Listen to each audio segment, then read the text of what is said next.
Well, good morning and welcome to American Reversion. How are you all today? I hope you're well. We are on the road to revolution. Grab your Rebellion to Tyrants is Obedience to God mug, your American Reversion. This is our top seller. Go grab yours, put something good in it to drink, and sit down and have it with me while we talk about this. The orders for these are blowing us out, and I can well understand why with everything that's going on. If you haven't seen this before, let me put on my glasses here and read the back of it for people who may be used to this, and then we'll get to the subject at hand. On the back of it, of course, right there, Rebellion to Tyrants is Obedience to God, American Reversion, picture of the Minuteman, and on the back, so that when you're drinking yours, your friend will notice this and say, "What's that on your cup?" And you'll be able to share it with him.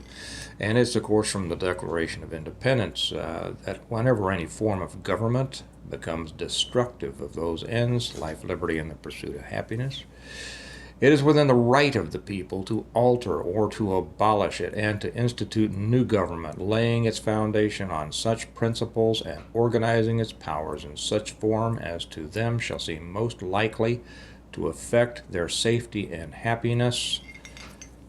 From the Declaration, 1776, Thomas Jefferson. If you have ordered one of these mugs, like I said, this is blowing us out. If you have ordered one of these, we're doing our best to keep up. Be a little patient with us because we are cranking them out as fast as we can. But orders are flooding us in. We had somebody order four mugs, and I said, that's a good idea. Get one for yourself, but get one for your friend. Get them for several friends. The more you order, the slower we're going to be, but we will get them to you. And this is a time where this is important. This thing isn't going to be over fast. Okay. You're all familiar with what's going on down at the border. I don't have to rehash that right now. New things may happen. And I'll deal with that. I'll cover that when they do happen. Right now, the interesting thing is that the rank and file Border Patrol, including their union, has expressed their unity with the Texas National Guard and with Texas.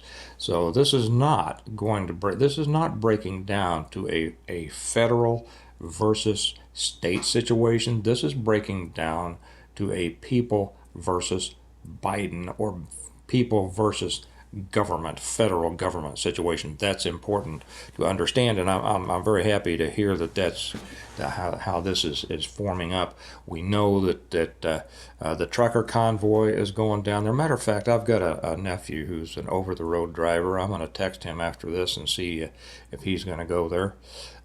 We have the trucker convoy coming down. I guess they say they're expecting 70,000 trucks. It's going through someplace in California and across Arizona and finally ending up down there in Eagle Pass, I think.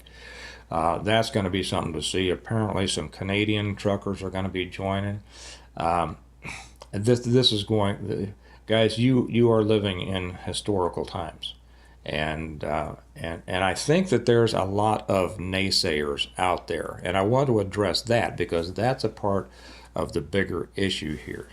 As I read the comments in our videos, whether it's integrative preparedness or American reversions, both on the YouTube side and on the Patreon side, I notice a lot of comments saying this is a setup, this is another January 6th, so be careful, don't go, things like that.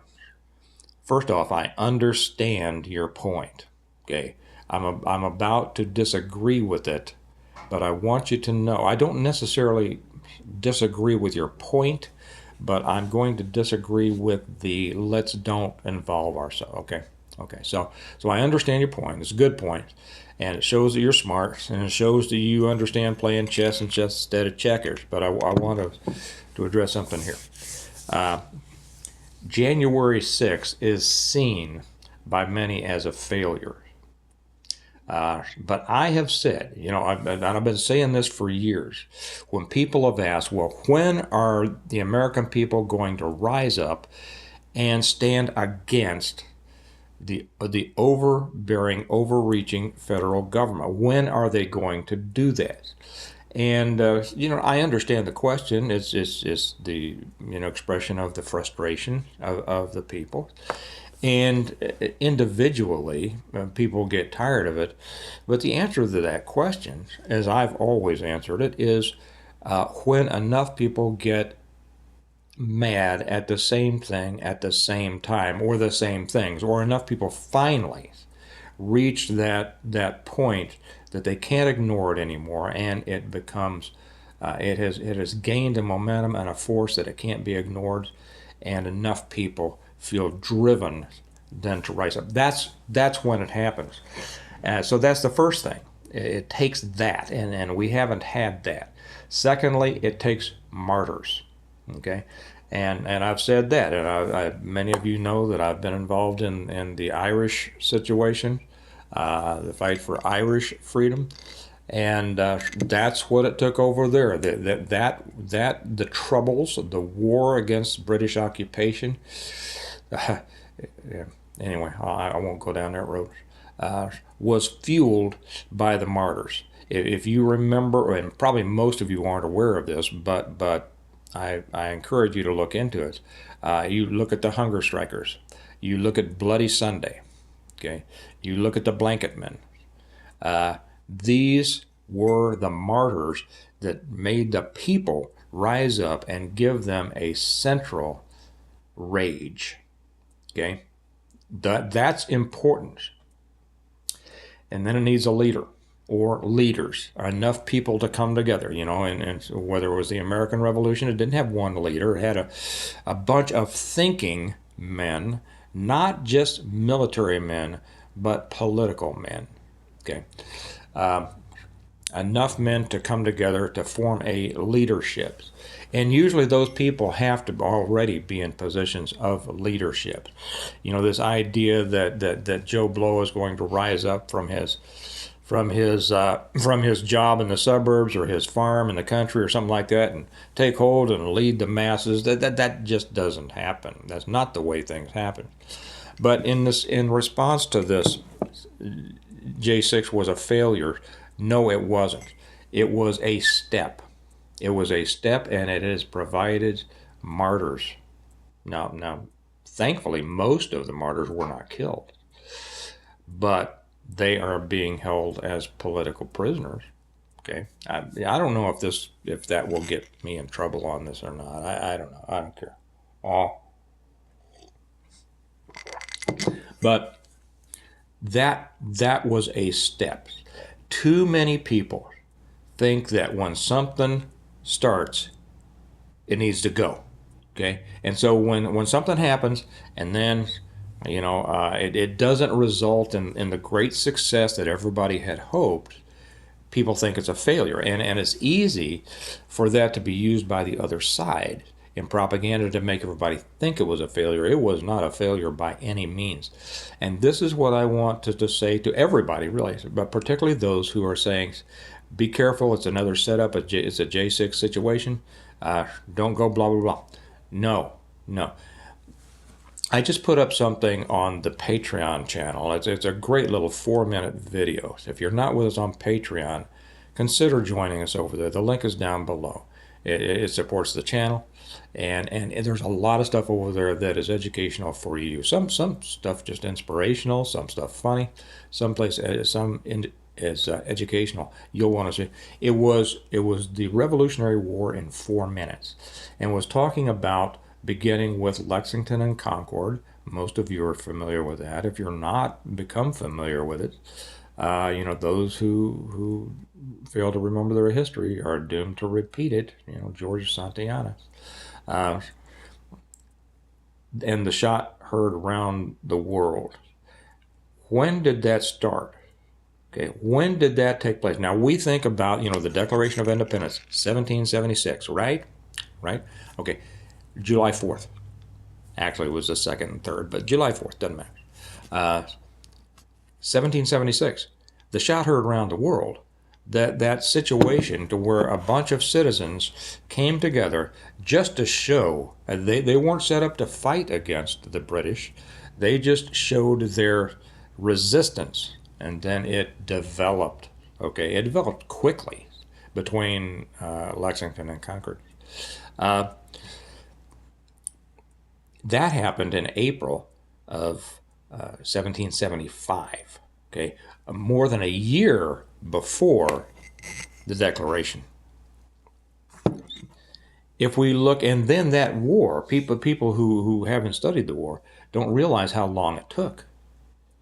It didn't, 1776, we declare our independence, a few battles happened, right? Valley Forge and all that, and then all of a sudden we're free, right? We're independent, we have a new country. No. It lasted 8 years. 8 years. Much of it, a lot of little skirmishing and back and forth before it really broke out. 1783 is when the war ended. 8 years. Now, we'll go back to some other things that people ought to realize. If you look at our war in the 1860s, again, that most people consider, improperly refer to as the Civil War. I want to throw in something here. Make sure if you leave a comment, you know what you're talking about. I had somebody come on and write this whole screed about it was a civil war and this and this and this and this and this and this and this and this. The problem is they were wrong about everything that they put down, and I take those comments off. They're stupid. They're ridiculous. So if you hear me say something that's different than what you hear, you might look into it first before you get on and argue with me. Believe it or not, I know what I'm talking about. So that war, it didn't start in 1861. It started years before. Okay, years before. And finally, came to active battle between the federal government of the United States of America and a separate country, the Confederate States of America. Look at, excuse me just a second, somebody's calling me. Okay, interestingly, my second son just came home from school the other day. I said, what'd you talk about in school today? He says, we're talking about World War II in Germany. And he said, and he was telling they had learned about the beer hall putsch. Are you all familiar with the beer hall putsch? Okay, this was a resistance to a government in Germany. Okay, it was led by Adolf Hitler. Don't get all turned off about it because it was about Adolf Hitler. This is about how things work, not whether you agree with somebody or not. Okay, Adolf Hitler came out of World War I, a war hero. He was disgusted with what he saw of the advancement of communism coming out of Germany. He saw it coming, out of Russia. After the Russian Revolution and the Bolshevik revolutions, he saw what it was doing in Russia. He saw that it was coming into Germany, and he hated that. It was also coming into the United States, and many people don't realize that, but we are experiencing the culmination of that seed in our country right now. And he wanted to fight against it. Well, study the beer hall putsch. I'm not here to discuss that. But the thing there is that he was arrested and thrown in jail, Landsberg prisons. It was while he was in jail that he wrote Mein Kampf, or dictated it to people. And then he got out of prison. He decided, now that, let me back up for just a second. The beer hall putsch was 1923. Okay, he did a little time in prison, wrote his book, came out, determined that because after their attempted rebellion, essentially, they were met with government forces, and a lot of people were killed, and it put down their little rebellion. Well, he realized that politics was the way to affect the changes he thought were important. Okay, and he decided then to become political. How long did it take before he became Chancellor of Germany? Well, he became Chancellor of Germany in 1933, right? That's right. So there's a big expanse there, you understand. And then, of course, we get to 1939. It took 6 years before things really started developing in what became World War II. My point here is this. Too many Americans, and for all I know, this might apply to Canadians and Aussies and British and Germans and everybody else in the Western world, have a tendency to think that things are going to have an immediate effect. And that if they don't have that effect that they're after immediately, it's a failure. It's not. It is not. These things are steps. Nobody started out in the first grade saying, well, at the end of my first grade year, I haven't graduated high school, so that means my first year in grade 1 was a failure. You see, this is the thing. You got a ways to go. You got a ways to go. And you know what? Every year is building on the previous. And in our situation, every situation is building on the situation before. Do you think that there would be this mass rising headed down to the borders if it hadn't been for some things that had happened before? Now, it wouldn't. Let me give the answer there. It wouldn't. So look at what's going on now. Understand, this very well may be simply another step in the process. It could be the thing that sets it off. We don't know what's going to happen. I mean, we don't know. We don't know what could happen. But more than likely, it's simply going to be another step in a process, okay, in what's leading to, I believe, perhaps. And here again, I'll say, I'm still at the point where people say civil war or revolution, and there's no way to tell. And the two are sometimes indistinguishable. And often one leads to another. A revolution often leads to civil war between different factions. That would be interesting squared. If a revolution would be interesting, a revolution followed by civil war would be interesting squared or cubed or however you want to think of it. Here again, I want to say I'm not calling for any of this, but what I'm saying is this, that all of this is fueling a fire that may well consume or affect all of us. And political efforts are what are necessary. Okay, you can see the situation on the borders is not being solved, at least at this point, by force on force. Okay, cooler heads are winning.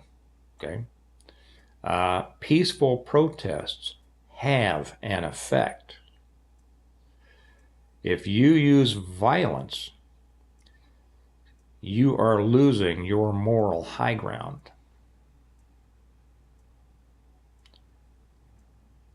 I mean, if you use violence first. Now, in defense of yourself, that's totally different.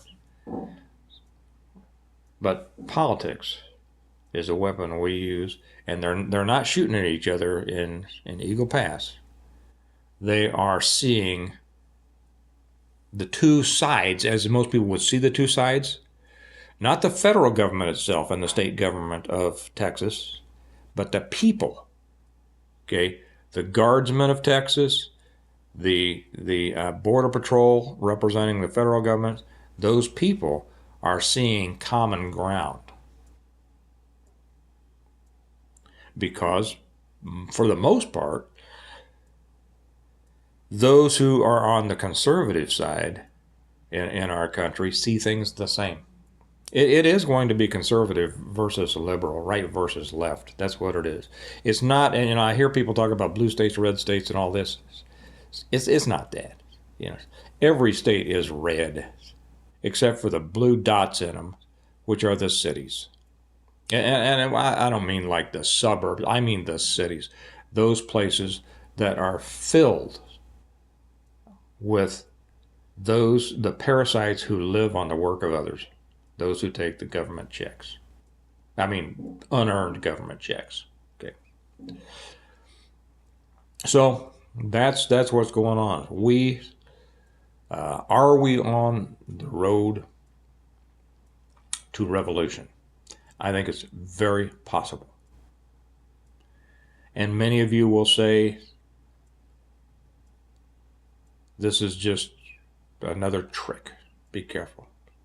I disagree with you. It could be another trick. But if you let people trick you into doing nothing, take a look at that. See if that's right for you.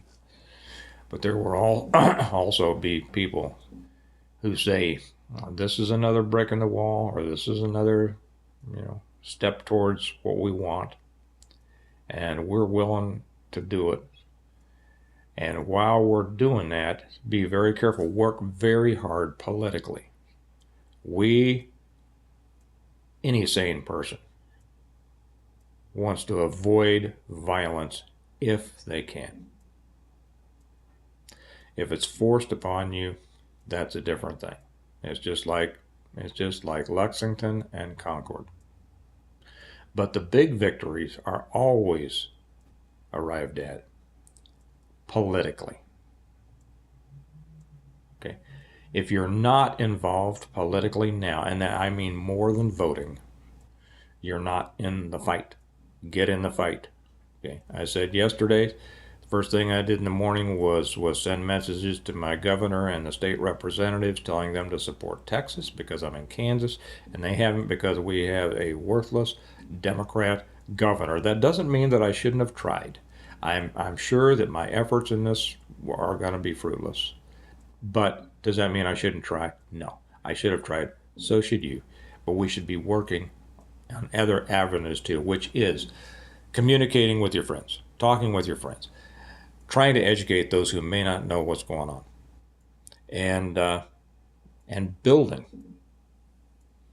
political support for what we want in this country, convincing others, influencing others. Okay, that's the battle. We have people going down to the border. If you can go down to the border, I'm not going down to the border for a number of reasons. Okay, but those of you who are, great. I can't wait to hear and see what happens. I'll be covering it as necessary. But you do it in your way, but do something. Okay?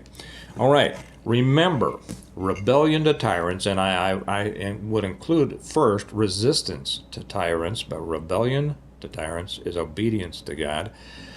If you don't have one of these, the link is down below. Come to the stonemont.us website and order one for yourself, or a couple for you and somebody else, or a set of 4 like somebody just did, or a dozen to hand out to your people. The more, like I say, we're getting so many orders. We're having a tough time to keeping up with them, but we'll keep at it. And this is a great way to fight too. Okay. All right. You all have a good day. We're going to keep an eye on this. And remember that America needs a reversion. It needs you to be a part of it. It needs me to be a part of it. It needs everybody to be a part of it. Get out there and be a part of it. Do something today. And I'll talk to you probably tomorrow. Bye-bye.